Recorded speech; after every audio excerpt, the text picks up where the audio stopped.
नमस्कार। इस बार हमारा विषय एक्सेल फाइल से रिलेटेड है। हमने जो लास्ट वीडियो पे देखा था कि अगर हमारी किसी सिंगल एक्सेल फाइल के डिफरेंट शीट्स में कोई डेटा है और हम उस डेटा को मर्ज करके किसी सिंगल शीट की उसी एक्सेल में किसी और शीट पे लेके आना चाहते हैं तो उसका क्या तरीका है। अगर आपने नहीं देखा है तो लिंक नीचे आपको मिल जाएगी। अदरवाइज ये इस तरह का वीडियो था जिसका टॉपिक था excel sheet get all sheets data in single sheet. तो इसमें हमने ये कंडीशन कवर की थी कि एक ही शीट के अंदर अगर आपका डेटा है तो उसकी किसी नेक्स्ट शीट में कैसे हम उसका डेटा ला सकते हैं। तो इस बार के वीडियो में हम उससे थोड़ा आगे बढ़कर ये देखेंगे कि मान लीजिए ऐसा सिनेरियो, मेरे ख्याल से ज़्यादातर ऐसा ही सिनेरियो क्रिएट होता है कि आपका डेटा अलग-अलग एक्सेल फाइल में है, ना कि एक ही सिंगल फाइल में है।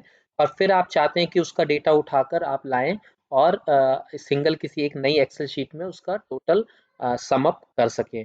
तो चलिए उसको लाइव समझने के लिए काम करते हैं। मैं पहले एक आपको ये फ़ोल्डर दिखाता हूँ। यहाँ पे मैंने जो अगर आपने लास्ट वीडियो देखा होगा और नहीं भी देखा तो मैं बता दूँ, वहाँ पर हमने ये किया था कि हमने एक सिंगल एक्सेल फाइल बनाई थी और उसमें ही एक शीट का नाम हमने हाफ ईयरली रखा था, एक का शीट का नाम हमने ईयरली रखा था और फाइनल हमने थर्ड शीट रिजल्ट के नाम से बनाई थी। और हमने हाफ ईयरली और ईयरली में जो हमारे स्टूडेंट्स थे उनके डिफरेंट सब्जेक्ट्स में क्या मार्क्स आए थे उनको एड अप करके रिजल्ट वाली शीट पर दिखाया था। पर इस केस में हमने क्या किया है, हमने हाफ ईयरली और ईयरली दो तरह की अलग अलग एक्सेल फाइल बना लिए, सेपरेट फाइल्स हैं ये, किसी एक अलग अलग इसके अंदर सिंगल सिंगल एक्सेल फाइल में एक सिंगल शीट में ही आपका डेटा है। तो उसको पहले मैं खोल के दिखा देता हूँ तो हमें समझने में आसानी होगी। तो पहले मैं हाफ ईयरली वाले को डबल क्लिक करके ये मैंने खोल लिया है। यहाँ पे उनको तीन हमारे स्टूडेंट्स राहुल, तरुण, संदीप, और उनके मार्क्स तीन सब्जेक्ट में हिंदी, इंग्लिश, साइंस में क्या है, और लास्ट कॉलम में हमने उसका टोटल सम अप कर लिया है। यहाँ आप देखिए शीट सिर्फ शीट वन में डेटा है, शीट टू शीट थ्री में कोई भी डेटा नहीं है। तो ये हमारा एक हमारी हाफ ईयरली की एक्सेल फाइल है। और दूसरे हमारी फाइल ईयरली की है, इसमें भी हमने उन्हीं तीन स्टूडेंट्स को उन्हीं तीन सब्जेक्ट्स में उन्होंने फाइनल ईयर में क्या स्कोर किया है और उसका टोटल मार्क्स दोनों ही केस में मैंने सेम मार्क्स रखा है। वो हमारे लिए इंपॉर्टेंट नहीं है क्योंकि मार्क्स उन्हें कुछ भी हो, हमें थर्ड शीट जो है रिजल्ट, उसमें हमको फाइनल रिजल्ट तैयार करना है। तो मैं रिजल्ट वाली शीट पे डबल क्लिक करता हूँ। 1 मिनट। तो ये हमारी रिजल्ट वाली शीट खुल गई है और रिजल्ट वाली शीट अभी फिलहाल ब्लैंक है, यहाँ पे कोई भी डेटा नहीं है। तो जैसा हमने लास्ट ऑप्शन किया था, लास्ट वाले वीडियो में कवर किया था, सेम ही ऑप्शंस पे जाना है हमें। हमें ऊपर के टैब में हमारे डेटा वाले टैब पे आना है। इसमें हमको कंसोलिडेशन वाला जो हमारा ऑप्शन है कंसोलिडेट, उस पर क्लिक करना है। जो हमारा अब विंडो ये खुली है, हम इसके बारे में पहले भी डिस्कस कर चुके हैं और हमें चूंकि उनके मार्क्स जोड़ना है, हमें सम अप करना है, तो ये सारे ऑप्शन में सम वाला ऑप्शन जो पहले से सिलेक्टेड था वही रखना है। अब इम्पोर्टेंट क्या होता है कि जिनको इसका थोड़ा बहुत आइडिया है भी, वो मिस्टेक कर जाते हैं क्योंकि ये अलग अलग फाइल में, तो वो ब्राउज बटन का यूज कर लेते हैं। तो ब्राउज बटन का यूज करने पर उन्हें एरर आ जाती है और वो समझ नहीं पाते कि प्रॉब्लम क्या है। तो मैं दिखा देता हूँ एग्जैक्टली क्या होता है। तो वो मान लीजिए अब मैंने ब्राउज पे क्लिक किया और मैं गया पहले हाफ, मैं चाहता हूँ रिजल्ट वाली शीट में हाफ ईयरली का पहले मार्क्स आ जाए। तो मैं हाफ ईयरली वाली शीट पे डबल क्लिक करता हूँ यहाँ पे और फिर हम ये ऐड बटन पे क्लिक करते हैं। तो ये एक्सपेक्टेशन ये है कि ये नीचे आ जाना चाहिए मगर आएगा नहीं, एरर आएगी। देखते हैं, ऐड किया तो consolidation reference is not valid, उसने एरर दे दी। यानी आप ब्राउज करके डेटा या दूसरी एक्सेल शीट से यहाँ नहीं ला सकते। इसमें कुछ लोगों को कंफ्यूजन हो जाती। तो क्या करना होगा, फिर हमें करना कुछ नहीं होगा। इसको तो मैं फिलहाल हटा देता हूँ, इसको मैंने ब्लैंक कर दिया। उसके बाद ये जो ब्राउज का बटन हमें यूज़ नहीं करना। हमने जैसे पिछली बार इस वाले बटन को यूज़ किया था, इस आइकन को यूज़ किया था, हमको उसी आइकन को यूज़ करना होगा। तो मैं इस पे क्लिक कर देता हूँ। इस पे क्लिक करूँगा तो फिर मुझे क्या करना होगा, अपनी जो एक्सेल फाइल है जिसका भी डेटा मैं चाह रहा हूँ, जैसे अभी हाफ ईयरली का चाह रहा हूँ, उसको खोलकर मुझे यहाँ पे सिलेक्ट करना होगा जैसे हमने लास्ट टाइम भी किया था। और फिर मुझे दोबारा इसी आइकन पर यहाँ पर क्लिक करना होगा। ये मैंने क्लिक कर दिया और अब मैं ऐड बटन पे क्लिक करता हूँ तो हमारे देखिए कोई एरर नहीं आई और ये शीट यहाँ पर ऐड अप हो गई है।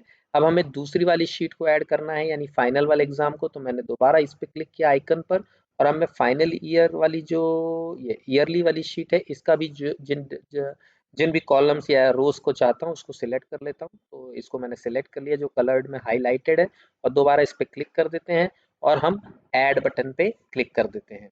तो ये हमारा डेटा यहाँ पर ऐड हो गया।